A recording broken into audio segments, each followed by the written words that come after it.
সেটা আমি মোহাম্মদুল্লাহ। দেখেন আমাদের কী পরিমাণ অর্ডার হয়েছে। যেহেতু আমাদের দোকানে কাজটা চলতেছে দেখে একটু সমস্যা হইতেছে। নিচের ফ্লোরটা কালকে ঢালাই হইলেই ইনশাআল্লাহ কাজ শেষ হয়ে যাবে, সমস্যা হবে না, আমরা করতে পারবো। এই কারণে এটিক মানে অ্যাসেজের কাজের জন্য এটা করছি। আর ওই ভিতরের বক্সগুলা সব র্যামের কাজ করার জন্য এই যে এই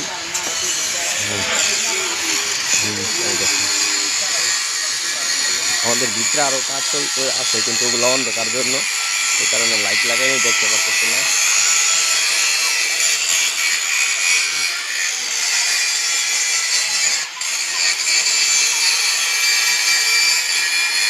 যারা আমাদের কাছ থেকে এগুলো অর্ডার করতে চান তারা ইমো বা হোয়াটসঅ্যাপে যোগাযোগ করতে পারেন। আসসালামু আলাইকুম। দেখেন ফিনিশিংয়ের কাজ চলতেছে।